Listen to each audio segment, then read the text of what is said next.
नमस्कार, आप देख रहे हैं एसबीटी न्यूज और पेश है इस वक्त राजस्थान की बड़ी खबरें। बहुजन समाज पार्टी के 6 विधायकों के कांग्रेस में विलय के मामले में नया मोड़ आ गया है। हाईकोर्ट में विधानसभा अध्यक्ष ने इन विधायकों के विलय के आदेश को सिर्फ सदन के लिए प्रशासनिक व्यवस्था बताया है और वहीं सुप्रीम कोर्ट ने विश्वास मत पर इन विधायकों को मतदान से रोकने से इनकार करते हुए इनके मत पर अदालती निर्णय की तलवार लटका दी है। इस बीच हाईकोर्ट में गुरुवार को बहस अधूरी रहने पर सुनवाई शुक्रवार सुबह 10:30 बजे तक टाल दी और वहीं सुप्रीम कोर्ट में सुनवाई सोमवार तक टाल दी गई। राजस्थान विश्वविद्यालय में नहीं होगा एमफिल। केंद्र सरकार ने नई शिक्षा नीति में एमफिल कोर्स को खत्म कर दिया है, लेकिन राजस्थान विश्वविद्यालय में चल रहा वर्तमान सत्र पूरा होगा। इस सत्र में एमफिल की परीक्षा लेकर डिग्री दी जाएगी और भविष्य में कोर्स को लेकर अभी तक यूनिवर्सिटी प्रशासन ने कुछ भी तय नहीं किया है। यूनिवर्सिटी में पिछले 20 साल से 20 से अधिक सीटों पर एमफिल पर एडमिशन दिए थे।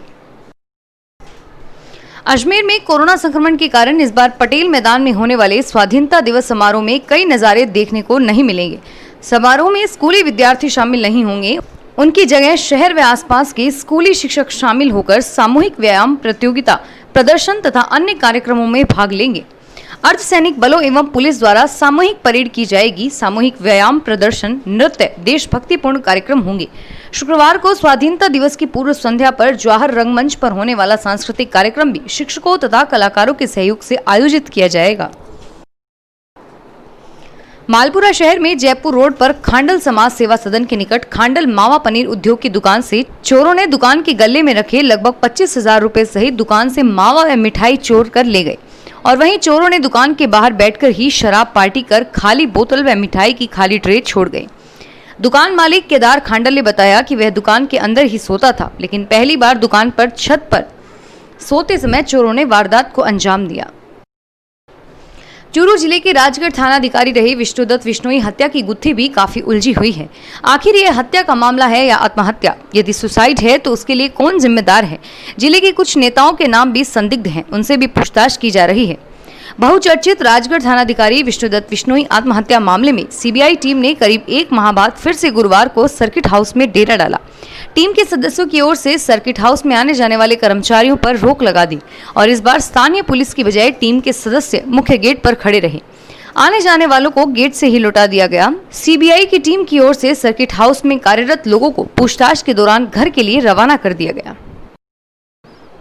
बीते 1 माह में राजस्थान में चले सियासी संग्राम में भले ही सरकार होटलों में बंद रही हो, लेकिन बाड़ेबंदी के अखाड़े से ही अफसरों की जमकर उठापटक की गई। बीते 1 माह में सरकार ने बाड़े से ही लगभग हर दूसरे दिन अधिकारियों की तबादला सूची जारी की। आईएएस से लेकर आरएएस तक करीब 250 अफसरों को बदल दिया गया। चर्चा है कि इन तबादलों में सरकार को समर्थन दे रहे विधायकों की डिजायर जमकर चली। सरकार से अपने अपने क्षेत्रों में स्थानांतरण संबंधों पर हर मांग पूरी कराई गई। 12 जुलाई से 12 अगस्त के बीच 15 तबादला सूचियां आई, जिनमें से आईएएस से लेकर आरएएस अधिकारी तक बदले गए। सर्वाधिक बड़ी संख्या में राजस्थान प्रशासनिक सेवा के करीब 225 अधिकारियों को इधर उधर कर दिया गया। राजस्थान विधानसभा के बहुप्रतीक्षित सत्र की शुरुआत शुक्रवार को होने जा रही है। सरकार इस सत्र के दौरान विश्वास मत भी लेकर आएगी, लेकिन सत्र से पहले बहुजन समाज पार्टी ने कांग्रेस में शामिल हुए 6 विधायकों के लिए एक बार फिर से व्हिप जारी कर दिया है। व्हिप के जरिए विधायकों को हिदायत दी गई है कि वे सदन में विश्वास मत के दौरान और दूसरी कार्यवाही में कांग्रेस पार्टी के खिलाफ अपना वोट दें। कोरोना काल में बेपटरी चल रहे पर्यटन उद्योग और आमजन के लिए अब राहत की खबर है। सितंबर में उदयपुर को 9 फ्लाइट्स की सौगात मिलने जा रही है। दिल्ली के लिए 5 फ्लाइट्स, मुंबई के लिए 3 और बेंगलुरु के लिए 1 फ्लाइट का संचालन होगा। 1 सितंबर से शुरू होने वाले इन सभी 9 फ्लाइट्स की ऑनलाइन बुकिंग शुरू हो चुकी है।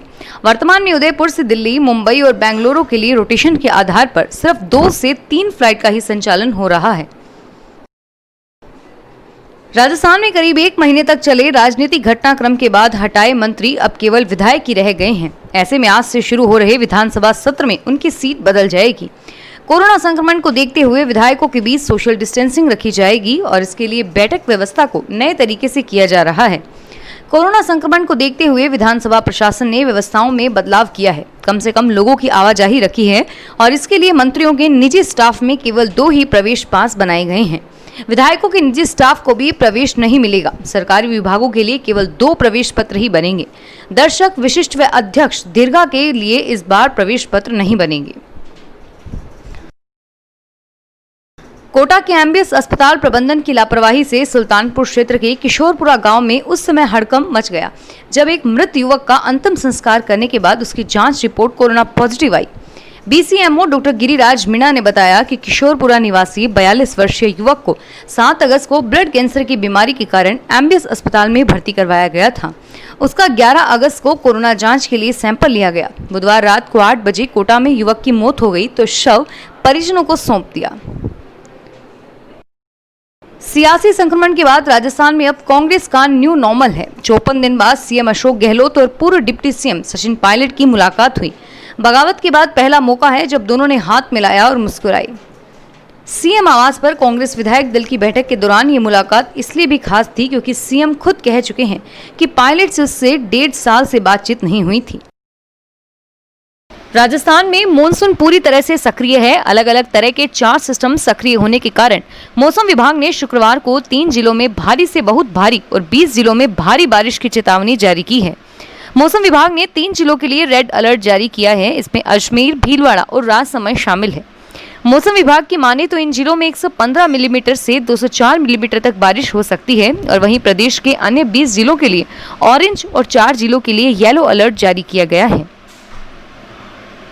उदयपुर, कोई भूखा ना सोए इस संकल्प को लेकर 20 अगस्त से शुरू किए जा रहे इंदिरा रसोई को लेकर गुरुवार को तैयारियों की समीक्षा की गई।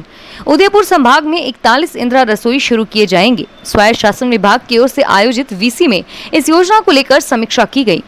उदयपुर संभाग के निकायों की तैयारियों पर भी चर्चा की गई और बैठक में निकायों के रसोई के स्थानों का चयन, संस्था का चयन व रसोई में बर्तन, फर्नीचर, कंप्यूटर आदि को लेकर विस्तार से चर्चा करते हुए निर्देश भी दिए गए। उदयपुर में प्रतापनगर पुलिस ने किसी अन्य व्यक्ति के दस्तावेजों का उपयोग कर कार खरीद इन्हीं दस्तावेजों से फाइनेंस कंपनी से लोन लेकर अन्य व्यक्तियों को आधे दामों में कार बेचने वाले गिरोह में एक अभियुक्त को गिरफ्तार किया है। गिरोह ने करीब 4 साल में 50 से ज्यादा कारों को खरीद फर्जीवाड़ा किया है। थानाधिकारी विवेक सिंह ने बताया कि धोखाधड़ी के मामले में भीलवाड़ा के सुभाष नगर निवासी चंद्रभान सिंह को गिरफ्तार किया गया है। पुलिस ने जयपुर जोधपुर बाईपास पर जर्जर दुकान के अंडरग्राउंड में मिले युवती के अजले शव की हत्या का खुलासा किया है। युवती के कथित पति ने अपने 2 दोस्तों के साथ मिलकर उसे शराब पिलाकर बेसुध किया और रस्सी से उसका गला घोटकर मार दिया और फिर शव को अंडरग्राउंड की सीढ़ियों पर डालकर सबूत मिटाने के लिए जला दिया और टैक्सी से फरार हो गए थे। एसपी प्रहलाद सिंह कृष्णिया ने पत्रकारों को बताया कि लूनकरणसर के खिएरा गांव निवासी परमेश्वरी रेगर को उसके कथित पति भीनासर में आइसक्रीम फैक्ट्री के पास रहने वाले लालचंद उपाध्याय, गंगा शहर में चोपड़ा बारी निवासी पूनमचंद दर्जी व नथुसर बांस बगीचे के रहने वाले पंकज कुमार ने मिलकर साजिश रची और हत्या को अंजाम दिया था। पुलिस ने तीनों को गिरफ्तार कर लिया है। फिलहाल इस बुलेटिन में इतना ही और फिर हाजिर होंगे तमाम बड़ी खबरों के साथ। एसबीटी न्यूज के वीडियो देखने के लिए हमारे चैनल को सब्सक्राइब करें और नोटिफिकेशन पाने के लिए बेल आइकन पर क्लिक करें। धन्यवाद।